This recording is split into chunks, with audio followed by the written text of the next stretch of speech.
Hey guys, welcome back. This is week 6.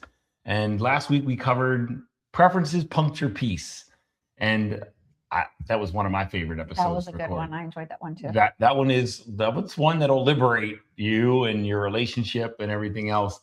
This week we're going to advance the cause a little bit. We've talked about a lot of this stuff before, and right before we started recording, we were talking about how some of these topics overlap and they're redundant, and it's okay because the more you hear something, the more it'll penetrate. But today, what we're going to talk about is what exactly, when Angie said, go to your neutral corners, when we talk about going to neutral corners, it's like, what does that mean? Right. Like, what is that about? What does that, because we'll say that, go to your neutral corners, because everybody thinks that conflict is going to be resolved in the center of the ring, but in reality, conflict is resolved in the corners. The resolution starts in the corners, and then when the opponents come together, then you resolve together. And I would also say, I love that. I would also say that when you come back, you don't come back as opponents. Right. So the opponents go to your neutral corner, and then when you come back out, you're a team solving a problem. Yeah. Go to neutral corners, talk to your coach. Yeah. Recalibrate. Yeah. And so what exactly does it mean, go to the neutral corner? Yeah. So you want to start? You just kind of want to, what does that mean to you? Let's say, and for anybody new on this journey, right? We're going to cover a couple things. Right now, we're going to cover how we deal with it right now, but we're also going to talk about what it looked like when we were just starting this work, because it's not. This is all simple, not easy stuff. Okay, simple, not easy. It's very basic information and simple to understand, but the actual execution, even especially at first when we've never done it before, it might be difficult for some. Okay, so simple, not easy. If you struggle with this or you don't understand, there's nothing wrong with you. You're not broken. You don't need to be fixed. It's just we need to do some work and work together. And you need to listen to this podcast episode more in order to develop a deeper sense of awareness. So right now, what does this look like for you right now? Right now. Right now. Let's do right now first. Okay. Yeah. Right now just means giving myself the space to work on, to continue to grow and develop, and without the noise of you. Yeah. In the background, right? And I'm noisy. You are very noisy. Kara and I were just talking about that at lunch today. You are very noisy. I'm a noisy guy. I take up a lot of space in the world. Yeah, you do.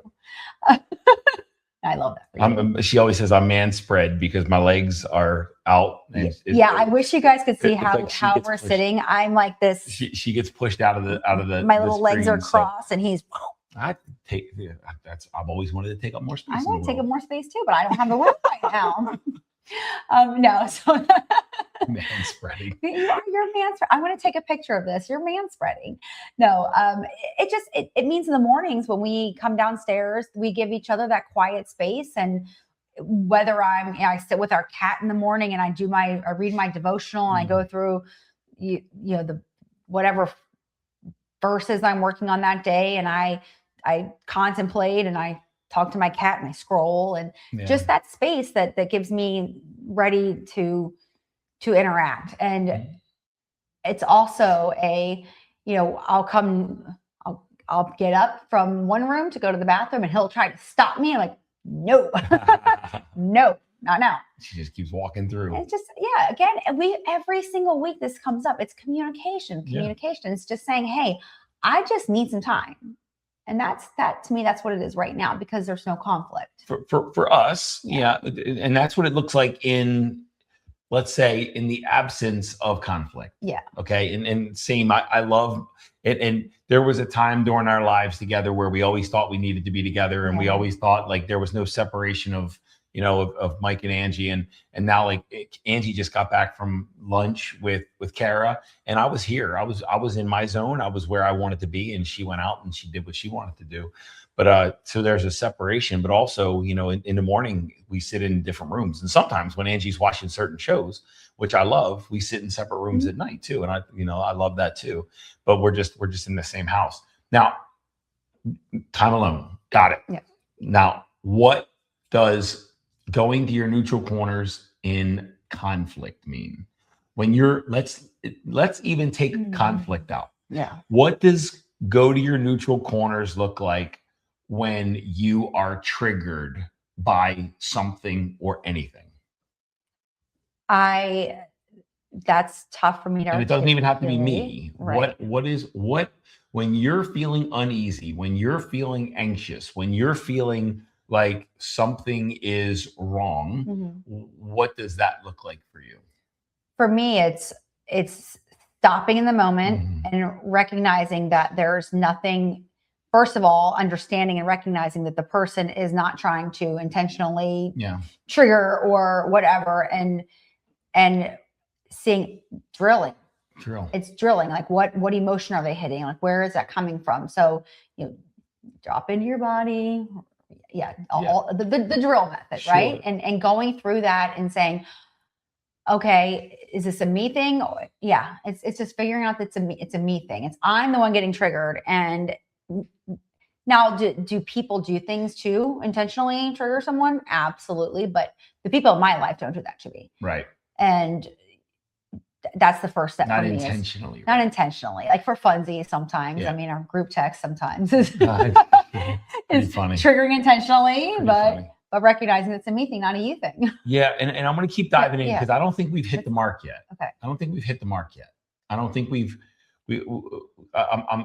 don't think I've asked and guys, we don't prepare for these episodes. Not at all. So it's not like we had a script or a narrative, but I'm leading the conversation because there's something awesome for Angie to share. And I'd rather her share it than me, but there's another step. Okay. So what I especially said, in the absence of conflict, in the absence of being triggered by someone, you have, let's play pretend. Okay. Okay. Because I am so I know. Okay. I'm leading. I'm going to lead to the treasure. All right. Let's pretend. I know this never ever happens, but let's pretend you have a bad dream at night, and in the morning you wake up with a lot of dis-ease in your body. Yeah.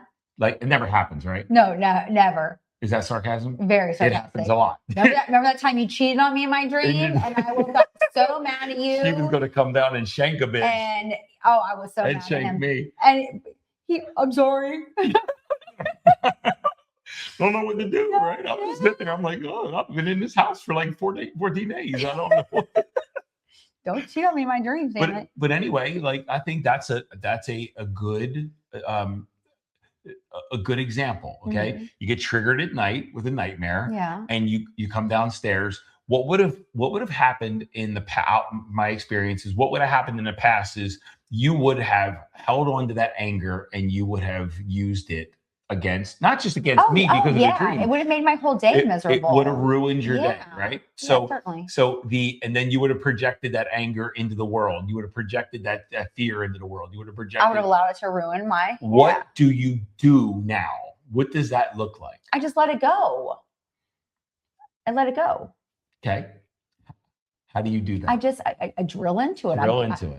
So drop into the body, recognize what's inside, inquire where it's coming from, listen to what it's telling you, let it go. It's called the drill method.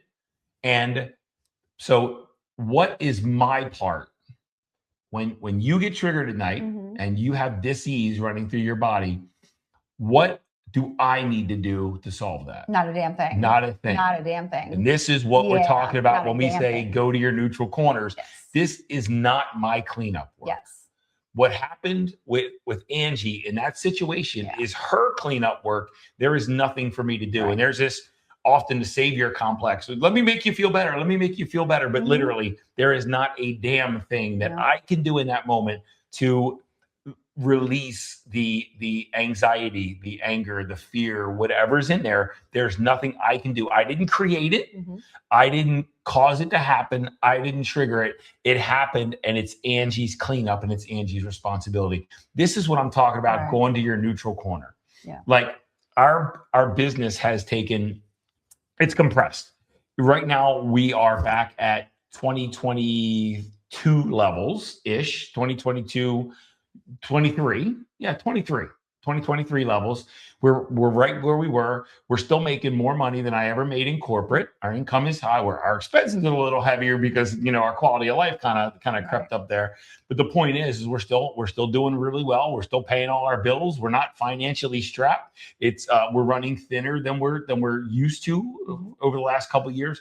But really, there is no financial pressure except the comparison to what happened in 24 and 25. Yep. That's the only pressure point that we have in our finances, is that we are comparing our financial state now to what it was in 24 and 25. And that's where it actually doubled from 2023, right? That was fun. It was a lot of fun. Trust me, it was a lot of fun. And holy cow, did we put a lot of airline miles on. We did. But the point being is, right now, Angie and I routinely feel financial pressure. And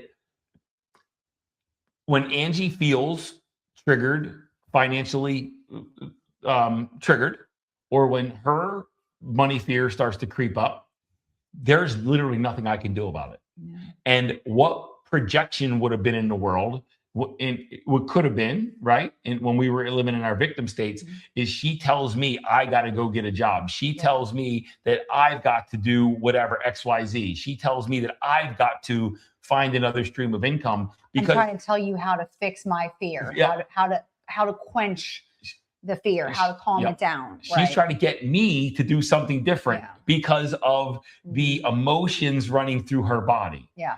And that's when two people are in a boxing ring and you're in the middle of the ring and you're fighting it out like, I'm scared, you need to fix it. I'm scared, you need to fix it. I'm scared, stop hitting me. I'm scared, stop hitting me. I'm scared, stop hitting me.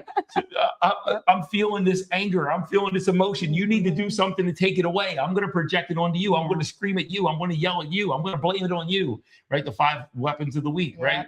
Guilt and shame, anger, threats, and blame. I'm going to use these weapons. And and all it is to try to get rid of this emotion that's in my body that's there, and it's uncomfortable, and I don't want it there. You need to do something, right?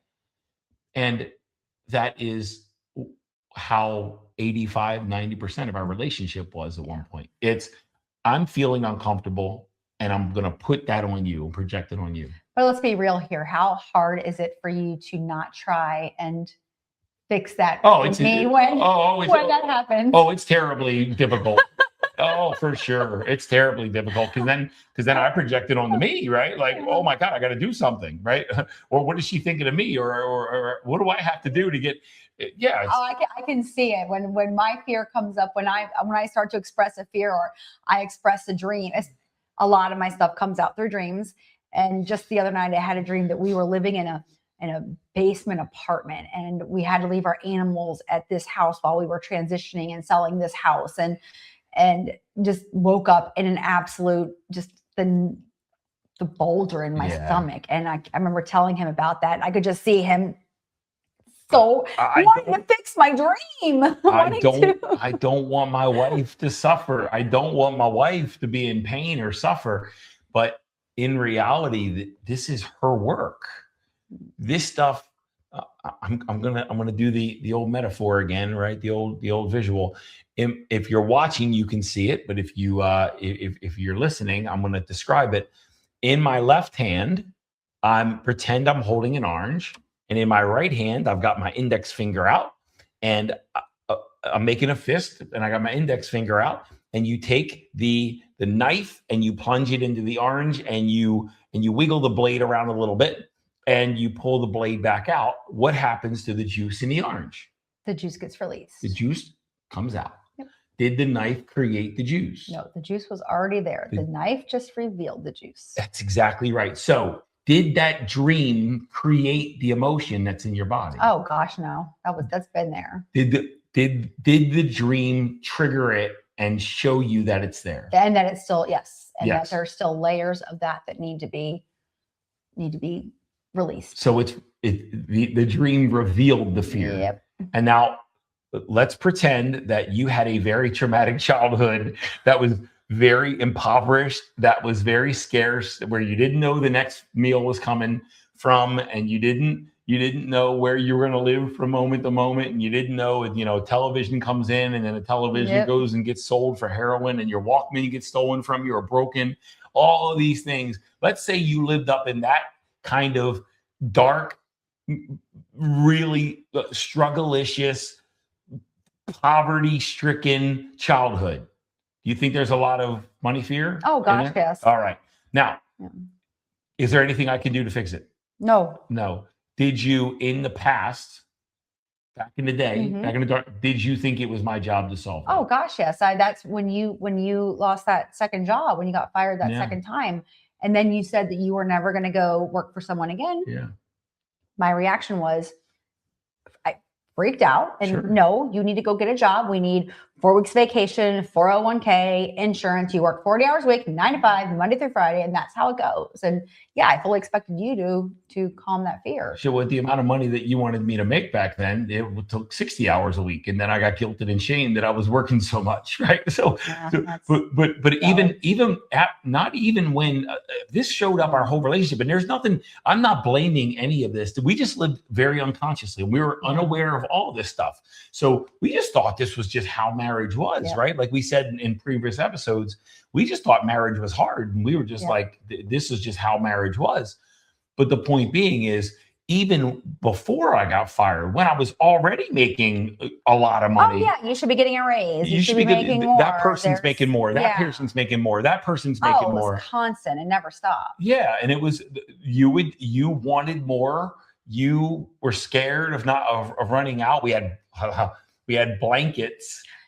In a, what is it? A space? It's not a spacesuit. No, what is the vacuum bag. The vacuum bag. Gosh, what are they? We had blankets, extra blankets in vacuum bags in our garage in case the heat ever got turned off. All right. And she was so freaking, she had so much emotional volatility buried in her nervous system, so much expectation of poverty, so much fear of poverty, so much fear of running out. And I mean, there was a lot in there. There was a lot buried. And her only, the only outlet that she thought she had, that Angie thought she had to release that and to overcome it, was for me to make more money. Yep. And when we talk about going to your neutral corner, it's no, you're feeling scared.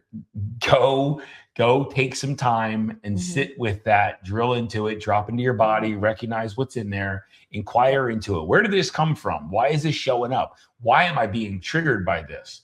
Listen to what it has to say. It'll answer, and then let it go. And as you do that, layer by layer of this emotion in the nervous system gets released. But there's nothing your partner can do to take it away from you. Except give you the space and allow you that time to get through your shit. Yeah. And that's what we do for each other now. And that's go to your neutral corner. I think it's important to understand that most people believe that marriage should be about 2 people providing comfort, but oftentimes it's 2 people being triggered throughout the relationship, because soulmates, you attract your soulmate based on the work that's unhealed or the things that are unhealed in you, and they're most capable. Typically, we attract the people most capable of scratching that wound and reminding you of that wound's there. And when they do that, it's a gift. It's not, they're in a soul-based, in a spiritual relationship. It's 2 people being triggered together so that they can reach higher levels of consciousness and awareness together. It's not always about comfort. It's about growth and growing together. And that requires working on yourselves, not working on the marriage. And it also requires, because I remember in the past, when I tried to get to that space of, hey, when conflict arises or something comes up, just separate. We need to separate and deal with it. And again, this is like really early in the journey, and that was almost difficult. I was almost like impossible in some cases. Oh yeah, and we would follow each other to our separate spaces and just keep trying to solve. It's like, no, this needs to stop right now. Separate. And again, this is something that wasn't realized until many years later, but that space is so sacred for those moments, and allowing each other that space is what allows that processing to happen, because we want so bad to help the other, to comfort the other. And but yes, now we want so bad to comfort each other. Back then we wanted that anger out of our body, and the only way we thought is if I go to the other room where they are and just start screaming again, maybe I'll be able to relinquish some of this anger. So some of the lack of being able to create separation is I still got anger and I want to share it with you, because maybe if I share it with you, I'll get this out of my body. Right. And this is all unconscious stuff. It's all unconscious. It was almost like a magnet. Like when we were both triggered, it was almost like a magnet pulling us together so that we could damage each other more. And the first step was the awareness that, okay, let's demagnetize this thing for a little bit, go to a separate corner. And even though we might still be drawn to get in it and skirmish and fight and have some conflict, it's really important to demagnetize the situation, go to your neutral corners, diffuse, right? And then come back together and then solve. But not from emotion, from logic, right? Because the emotion, there's nothing else, nothing the other person can do. There is no logic when it comes to emotion. That's the thing. That's why nothing works when it's something that's heated. It's not going to work. Just go separate. Then come back and deal with it. And from that place and from that work that we've done, and I just posted on Facebook today, I posted a picture of our 20th wedding anniversary, and when we got remarried, we went to the Bahamas and we got remarried, and nobody wanted to come with us to the Bahamas. That was such bullshit. We got married on the beach. We invited our kids. Our kids didn't want to go. One child chose marching band over going to Nassau to see us renew our vows, and one child chose cheerleading. And we got our vows renewed on the beach in the Bahamas with a whole bunch of strangers applauding us. It was crazy. But anyway, and leading up to, that was 5 years after we started this journey together. And because that was 2020, right? 2016, 2021. That's 5 years. Let me do 1, 2, 3, 4. There's nothing for you to do here. I already got it figured out. It was 21. I was like, it wasn't 2020. It was 2021. You're right. But 5 years, and then it's been 5 years since. But the couple years lead up to now, when we started the journey, we still, every once in a while, the word divorce would come out. But the couple years leading up to that and the 5 years after, there's been no threats of divorce. There's been no threats of trying to dissolve anything. And this year's 25 years. October 19th is our 25th. 25 years. 25th wedding anniversary. We're trying to figure out where to go this year. So Turks and Caicos was awesome last year. It sure was. So when we're going to take this to another level, and that, because we're talking about conflict resolution within our relationship, but there's another layer to unbury, and that's the now, I don't want to use flaws, I don't want to use defects, but let's say the dysregulation inside of someone else's nervous system that is ever present and lives there and arises constantly. And for me, it was feeling unloved. Okay. There was 43 years more where I felt unloved, and I just wanted someone to make me feel loved. And I was always frustrated in our marriage that I always felt unloved, and I thought it was her job to make me feel loved. And that was damage in my nervous system, and in my body that was damaged, that there's nothing that she could have done to fix that.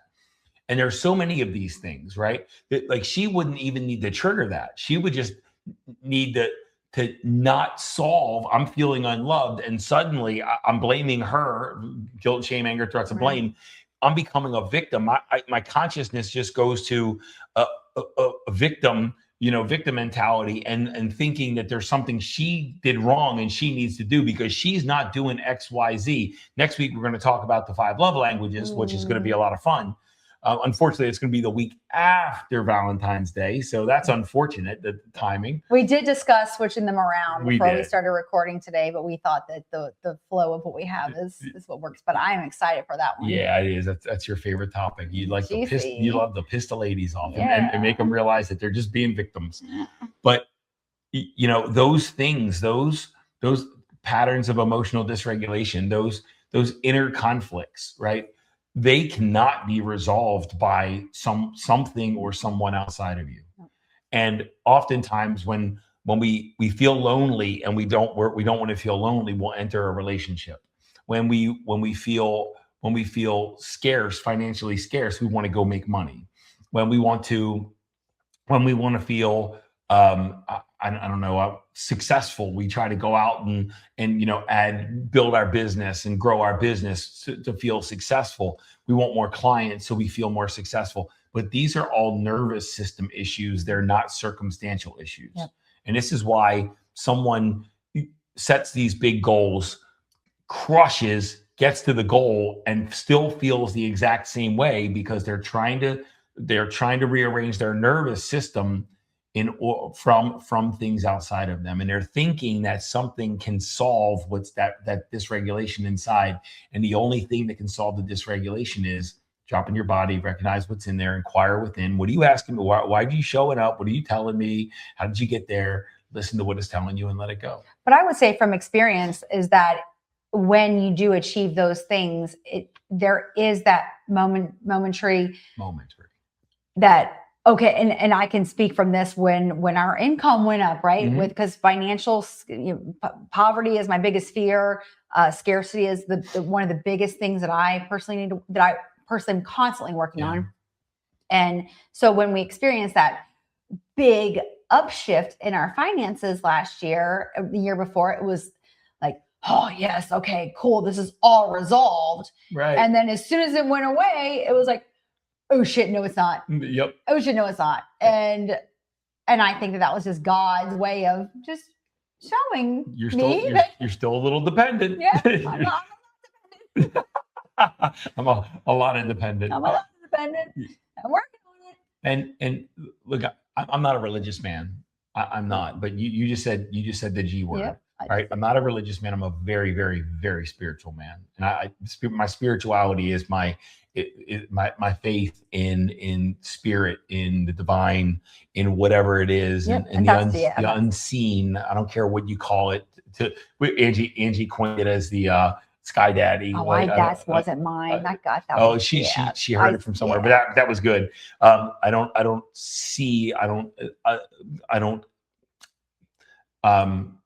acknowledge a sky daddy. It's more this divine force, this divine essence that is pulling us towards spiritual evolution. I really do believe that's the purpose of life, is spiritual evolution, not material comfort. And I see it time and time again where people are seeking comfort, but they're really just avoiding growth.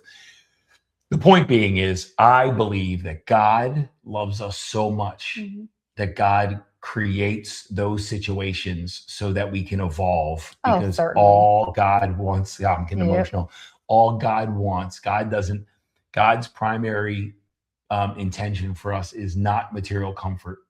It's spiritual evolution, and to raise our level of consciousness by letting go of the fear, letting go of the anxiety, letting go of the worry. So whatever you need to be okay, need love, need money, and I'm on video. I'm ripping a carpet out from underneath somebody, right? Like, and God's not a vengeful God, and God's not doing it like to harm us. He's like, I love you, so you need it. Let me take it. And when I take it, you're gonna need to friggin' figure out how to live without it. And then when you don't need it, I'll provide it back. And let me tell you, it's a whole other level of growth when you're able to sit there. And I don't care if maybe your God is a cat sitting in a castle with a crown on named Tristessa. Tristessa. Yes, that's one of my favorite visualizations. Whoever it is that you see as your guidance, like when you can sit back and say, thank you, God, source, universe, cat Tristessa. Thank you for the challenges. And it's like, oh, I'm saying this, but I don't feel it. I love you, but I hate love you. But I hate you so much. And every morning I get up and I do my gratitude, and that's one of the things every morning. I'm like, thank you for all the challenges, and it fucking hurts to say that. Yeah, the blessing of my challenges. Yes, the blessing of my challenges and the experience of the growth. Yeah. I think, but man, that's a whole other level when you can sit back and be like, yeah, hey, thanks for taking that 6 figures away from me. I was grand. Thank you. It's more than that. There's a couple of those. But whatever it was, like, There thank you. was a couple of those, but yeah, and I think this is all about realizing that next layer of emotion, right? Emotion is just energy in motion, and what happens is during the course of our life is energy, stale, expired, traumatic energy gets stuck in our nervous system, and then we try to live a life around it instead of go in and find it and let it go and release it. And as we and this I just lost in Sanskrit. That's right. In Sanskrit, it's called a samskara. Yeah. And it just means a pocket of pain that's buried in your nervous system. And those, Angie's poverty experience just caused a lot of samskaras to be stored up in her nervous system. And every time she drills into her financial fear, she's releasing another samskara or another layer of the samskara. And God, I don't believe God cares if you're happy. I believe that God cares that you're releasing those samskaras so you can feel the freedom that it really is your birthright. Yeah, and the purpose of this life is to evolve and grow. That's it. That's it. That's it. You can do it together or you can do it separate. But what I often realize, and what we realize in our mastermind, and especially through Gene Keys in our study, and we just studied the sphere of attraction in Gene Keys, is you attract whatever wounding is inside of you that is important for you to heal. You will attract that partner into your life that will unleash that pain, and you will blame it on them, right? Guilt, shame, anger, threats, and blame. But really, you attracted them for your benefit and not just your comfort. Yeah. So Angie, from the get-go, she knew how to trigger the fuck out of me, and vice versa. And now we use it for each other's good, not to each other's detriment. Yeah. But we used to use it in a like an intentionally bad way, right? Yep. Harmful way. But we didn't know what we were doing. And that's the crazy thing, is that the majority of society doesn't know that they're doing this. They're doing it, but they don't know. And I was just having a conversation. One of my Facebook friends had reached out to me and asking me some questions about relationship stuff. And I left her a long voice message, and it's people just don't recognize what they're doing. And while she's wanting to grow and her husband isn't, and it's like, he doesn't know, just like I didn't know. Yeah. And then one of the worst things that the people can do, and we've seen this in some of our workshops, and we've got an awesome workshop called the Unbreakable Boot Camp coming up March 6th and 7th here right outside of St. Louis. But one of the worst things that can happen is the one spouse forces the other spouse to come to a workshop or to try to do the work, and they're not interested, and they're closed off, and they're just getting angrier while they're there. They're not getting any value. And we have had people, females, drag their males, their partner to the workshop. They sat there completely arms crossed, shut off, and then day 2 they didn't come back. So that you can't force anybody into this work. This is two people who have to voluntarily step into it, and there's nothing you can do to force somebody to enter this arena and grow with you. And when one partner is growing, let's say one person understands the drill method and starts letting go. One thing that I've seen over and over, and we've seen in our coaching, because we've got couples in our mastermind, is as one, and right now I've got my hands together on the video, you can see it. But as one person starts ascending the levels of consciousness, and I'm taking my right hand and I'm moving it up, and my left hand staying the same. As one person moves up the scale of consciousness and the other person stays stuck, there becomes a gap. And as the gap widens, it becomes more and more uncomfortable. And there's only three outcomes that are going to happen. One is the person on the lower end of the scale of consciousness, not better or worse, just on a level lower of awareness. Either they're going to force the other person back down by triggering them and just getting them to collapse back into the old ways. Either the person at the lower level is going to not worse, but just lower level is going to start doing the work and move up. Or eventually you're going to move sideways and you're going to break apart, because there's no way, as that gap widens, there's no way to be in the same energy, right? The law of attraction is real.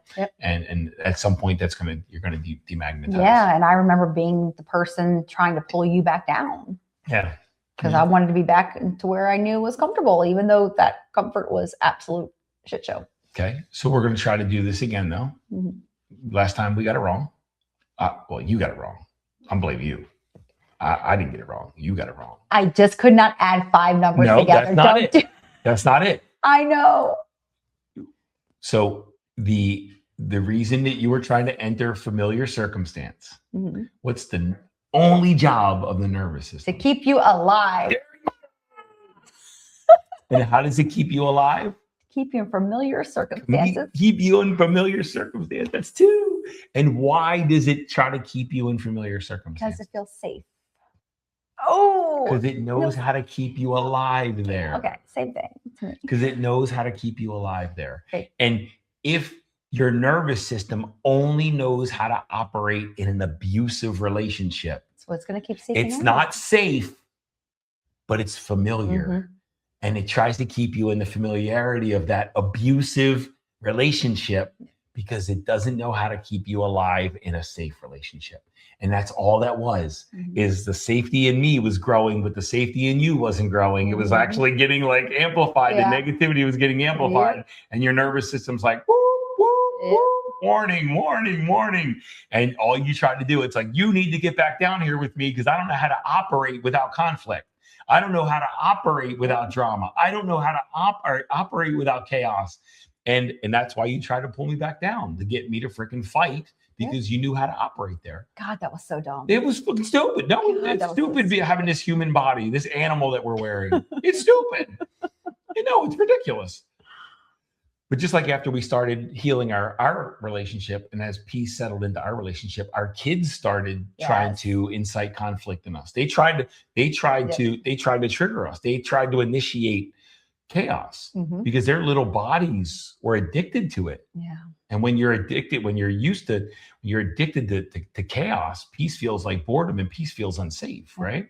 It feels like your nervous system can't keep you alive. And it's unfamiliar. So you just try to get unconsciously, get back to that familiar, not safe, but familiar freaking chaos.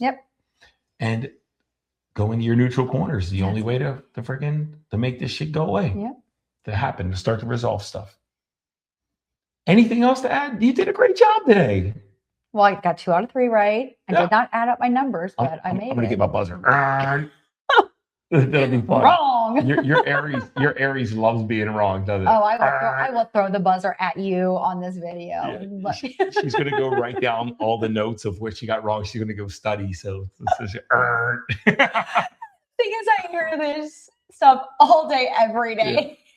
Like, I don't know why. The next time I ask her a question, she gets it wrong, she's going to kick me in the sack. Well, the funny thing is, if someone else would have taught me this, I would have no problem answering it.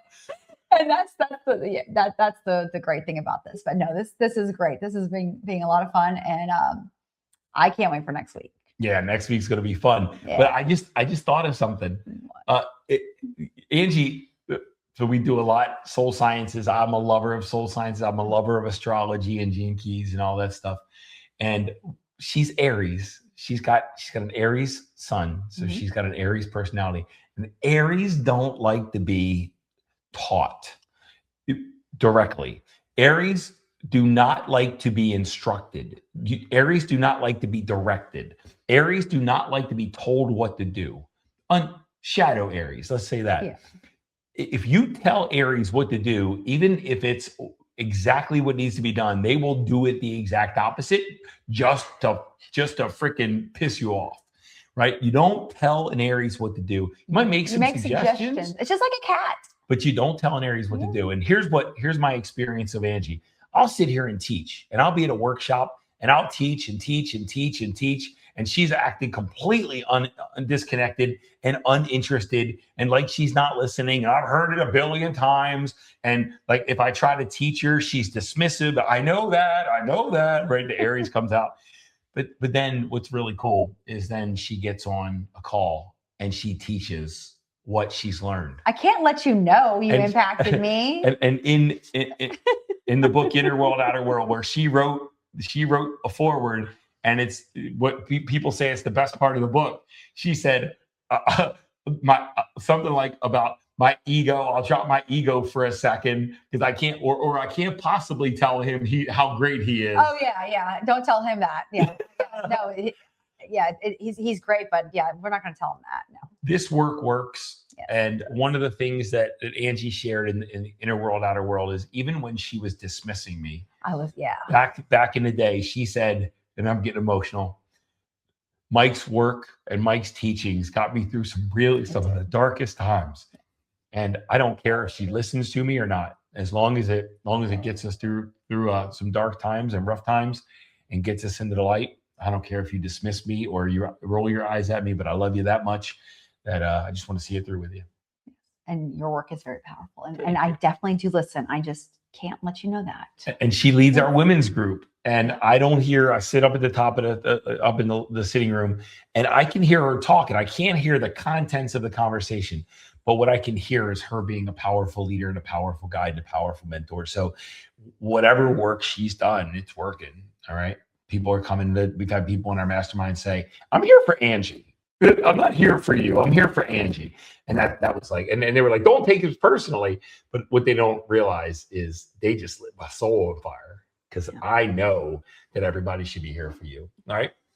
Next week, the love languages, decoding the proper way to use them, and a way that'll bring you a lot of frustration and a lot of, exposing the fatal flaw of the love languages. Oh, there you go. It'll bring you a lot of frustration and a lot of really challenging and disappointing times. Yep. All right. And a never ending need to keep giving. All right. Guys, love you. Talk next week. This was episode 6. Episode 7 next week. We got a couple more episodes to go. All right. Thanks for being on the journey, and stay with us. We got more to do. Love y'all. Bye, guys.